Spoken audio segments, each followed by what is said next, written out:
भागवतम रसमाल्यम, भागवत को पीना चाहिए। जैसे गन्ना होता है और गन्ने का जूस निकाल कर पीते हैं तो गन्ने का जूस अधिक ताकत देता है, उसी प्रकार भागवत कथा का रस जो है उसे पीना चाहिए, सुनना नहीं चाहिए। क्योंकि सुनने से कहीं ना कहीं शंका होती है कि एक कान से सुना दूसरे से निकल ना जाए, और अगर पी लिया जाएगा तो वो सीधे उदर में जाएगा। इसलिए भगवत कथा को पी लेना चाहिए। तो ऐसी भगवत कथा जो है वो आनंद देने वाली कथा है। मानव जीवन का परम धर्म क्या होता है हम सब जानते हैं। हमारा सबका परम धर्म है ईश्वर की सेवा करना, मानवता की सेवा करना। अगर आपने अपने धर्म का निर्वाहन नहीं किया, आपने अपने मनुष्य धर्म का निर्वाहन नहीं किया, आपने समाज के कल्याण के लिए कुछ अच्छा नहीं किया, तो आपको पता है आपको जब यमराज लेने आएगा तो आप यमराज को अपना क्या मुंह दिखाओगे? सोच सकते हो यमराज को क्या मुंह दिखाओगे?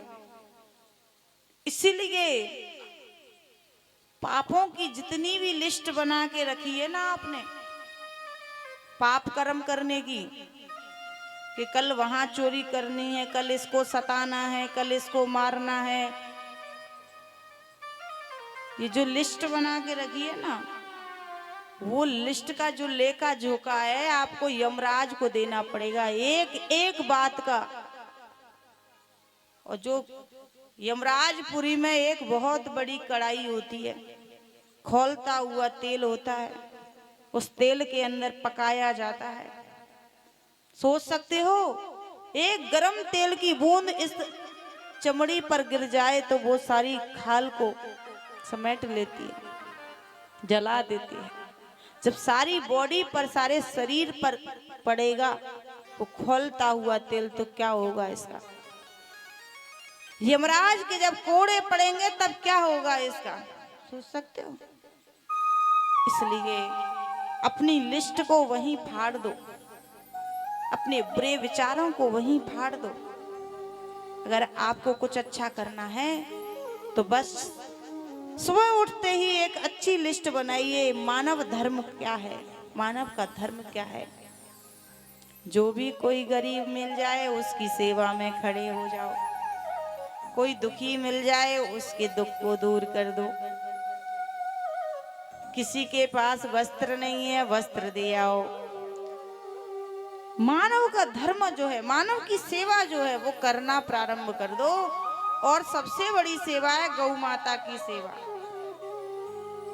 अगर आपके द्वार पर गौ माता आ जाए तो रोज की एक रोटी निकालना प्रारंभ कर दो उसके लिए। पहली रोटी गौ माता की और अंतिम रोटी कुत्ते की। कौन कौन निकालता है? हाथ खड़ा करो। निकालते हैं? पहली रोटी गौ माता के लिए सबको निकालना चाहिए। जो देखिए, जो नहीं निकालते उन्हें निकालना चाहिए, और जो निकाल रहे हैं वो बहुत अच्छी बात है।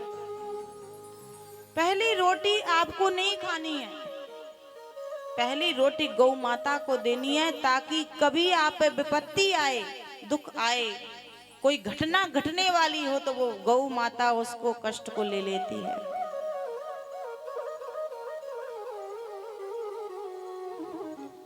ठीक है। और अंतिम रोटी कुत्ते की। अगर आपने लास्ट वाली रोटी खा ली तो आपकी बुद्धि कैसी हो जाएगी? कैसी बुद्धि हो जाएगी? इसलिए उस भोजन को नहीं करना है। भूल से भी अब कोई नहीं खाएगा। ये तो ऐसी ऐसी माताएं लास्ट वाली रोटी भी नहीं छोड़ती हैं। तो यमराज के कोड़े पड़े, इससे अच्छा है अपने जीवन को सुधार लें, वही कल्याणकारी है। भगवान कैसा है? बाबा गोस्वामी तुलसीदास जी कहते हैं,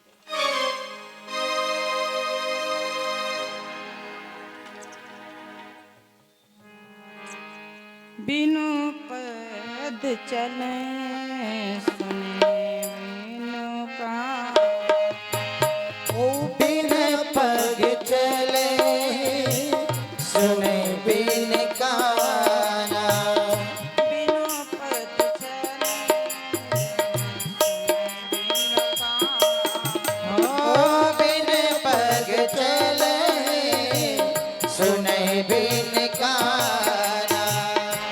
बिनु पद चले सुने बिनु काना बिन पग चले सुने बिन काना। बिन पग चले सुने बिन काना। कर बिन करम कर बिन कर वेदना।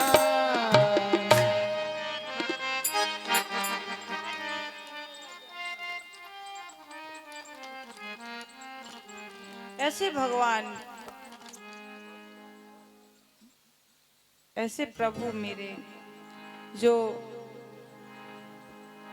जिसके हाथ नहीं है पैर नहीं है फिर भी सारे संसार को चला रहे हैं और जब इस पृथ्वी पर आना होता है तो भगवान मानव रूप में आकर के कल्याण करते हैं।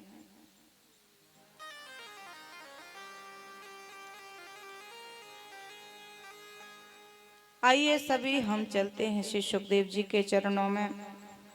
श्री सूत जी ने सौनक ऋषियों से पूछा, इधर सनत कुमारों से नारद जी ने।